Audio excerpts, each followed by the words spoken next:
Karena hari ini orang pinter itu kurang pekerjaan, orang-orang bodoh banyak pekerjaan. Satu naskah pidato harganya 80 juta. Wow. Di saat gubernur lain baca teks template yang isinya itu-itu aja, Kang Deddy Mulyadi justru tampil beda tanpa teks sedikit pun. Tepatnya tanggal 20 Mei kita sedang membuka kembali halaman penting. Kita sedang membuka kembali halaman penting. Semua orang hanya memberikan pengamatan, analisis, kajian. Itulah metodologi yang dikembangkan bangsa ini. Tetapi Kang Deddy kenapa pidatonya tanpa teks? Oke. Karena saya gubernur.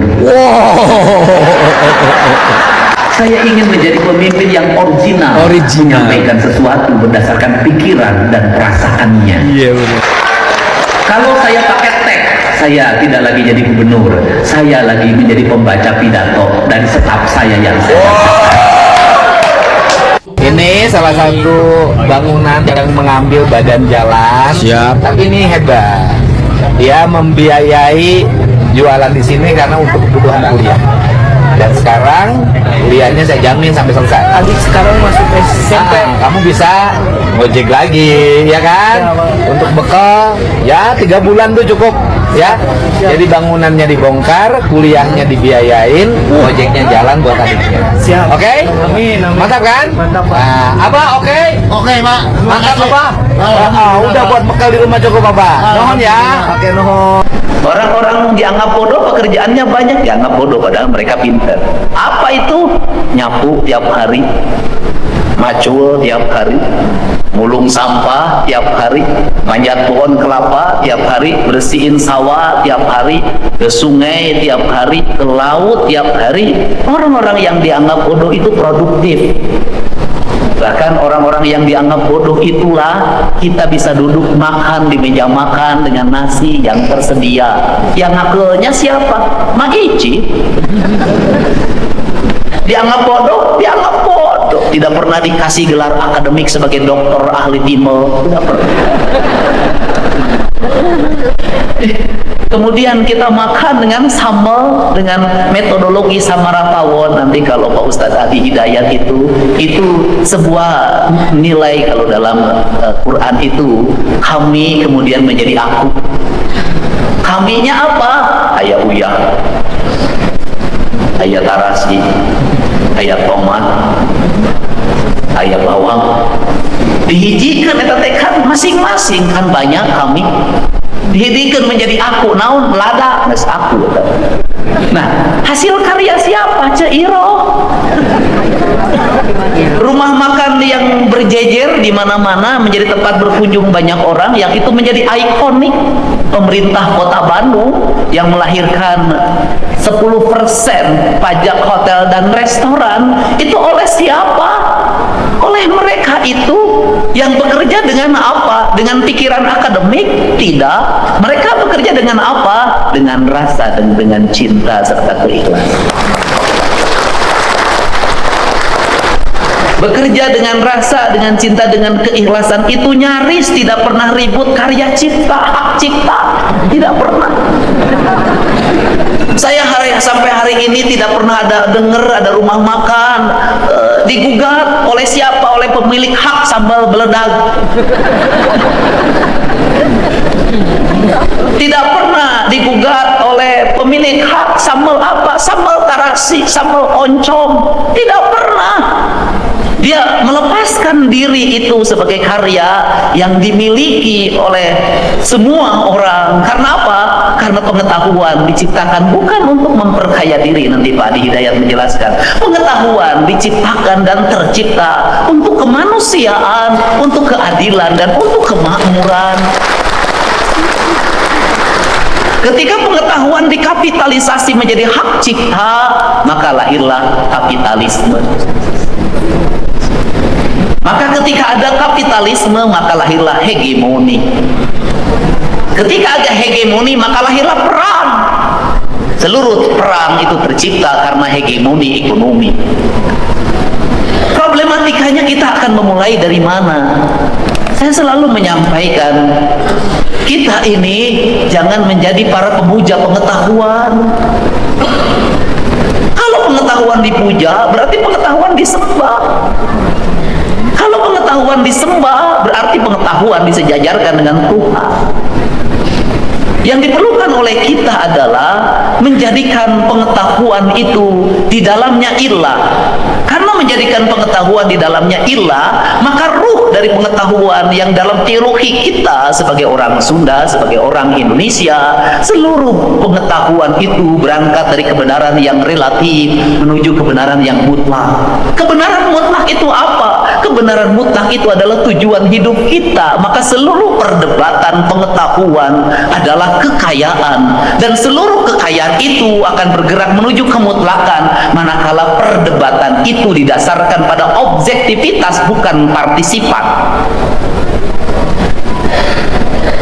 Dalam Sang Hyang Siksakanda yang diajarkan oleh leluhur Sunda itu mengatakan bahwa civil society itu akan tercipta dengan 3 komponen variabel. Yang pertama adalah rama, yang kedua adalah resi, yang ketiga adalah ratu. Saya tidak bicara rama, saya tidak akan bicara ratu, saya akan bicara resi. Resi itu disebutnya gurat air. Karena dia gurat air, maka dia memiliki watak air. Ke gelas dia masuk, ke komplang dia masuk, ke ember dia masuk. Maka dia masuk pada seluruh lerung dan menyesuaikan diri bentuk tubuhnya dengan ruang yang dia tinggal. Dia memiliki independensi yang tinggi. Karena memiliki independensi yang tinggi, maka dia objektif dalam setiap ucapannya, objektif dalam setiap tindakannya, dan objektif dalam setiap perbuatannya. Untuk apa yang menjadi konsen Gubernur Jawa Barat? Yang menjadi konsen Gubernur Jawa Barat adalah saya ingin mengembalikan kembali titah dasar bahwa UPI mendeklir diri sebagai bumi Siliwangi. Karena ini sudah mendeklir diri sebagai bumi Siliwangi, maka orientasi saya adalah mengembalikan peradaban itu dari sisi filosofi dasar, tetapi menuju masa depan dari sisi sosiologi, dan menuju masa depan dari sisi teknokrasi.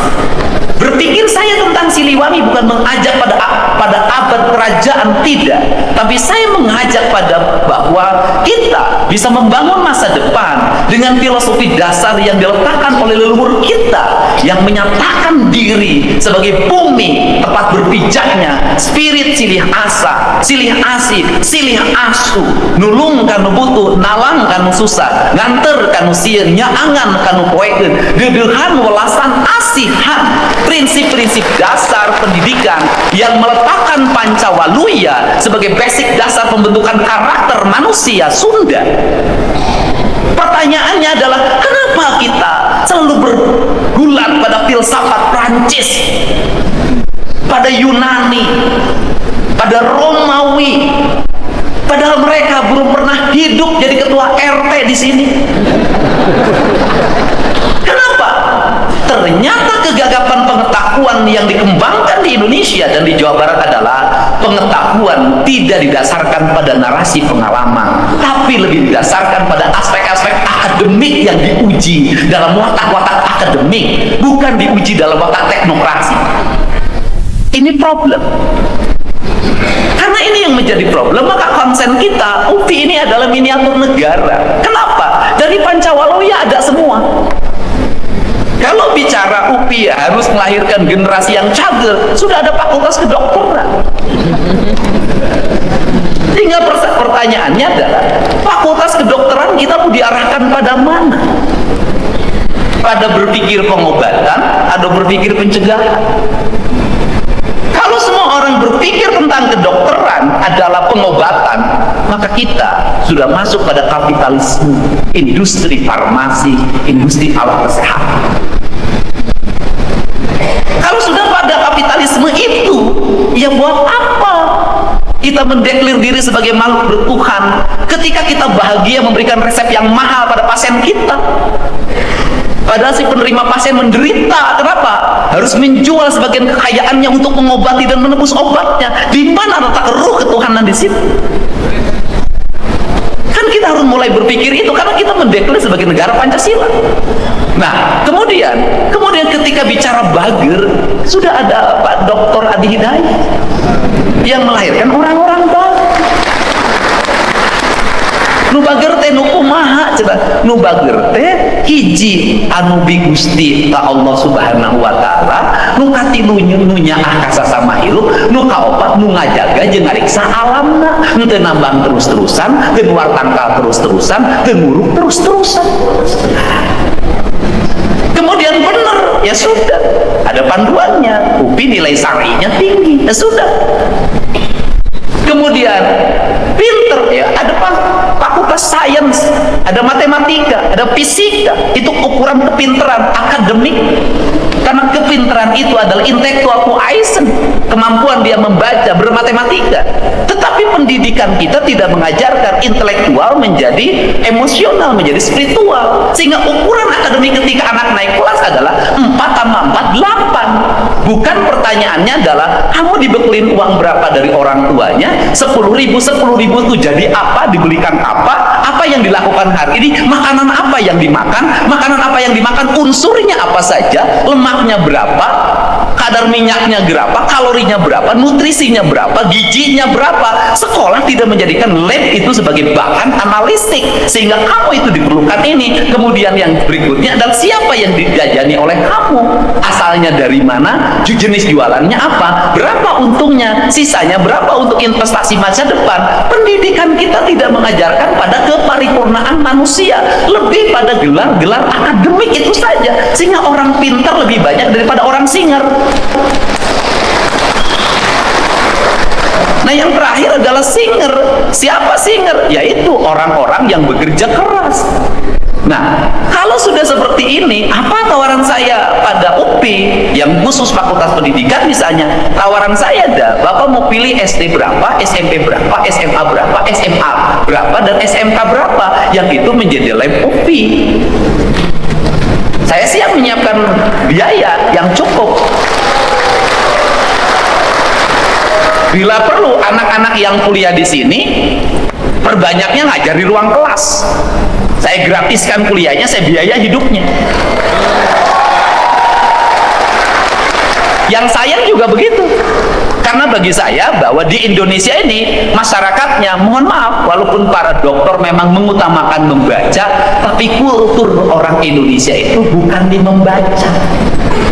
Kultur orang Sunda bukan di membaca, kultur ya, budayanya, tapi di mendengar dan melihat.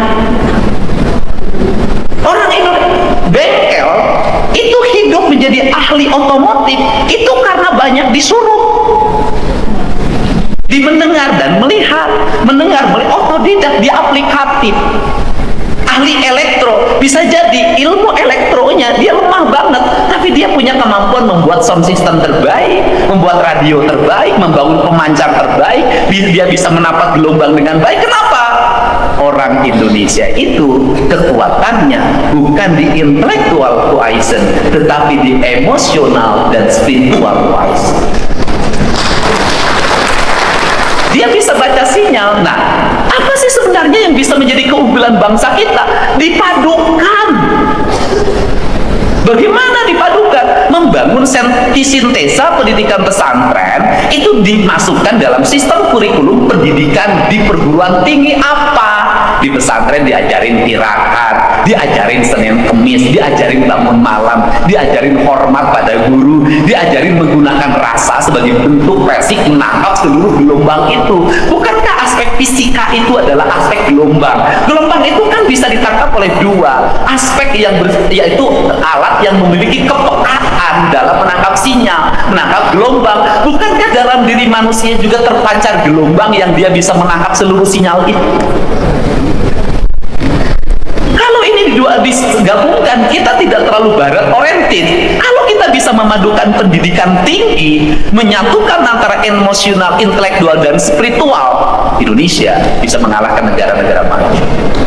Kenapa? Karena kita unggul di sini. Kenapa?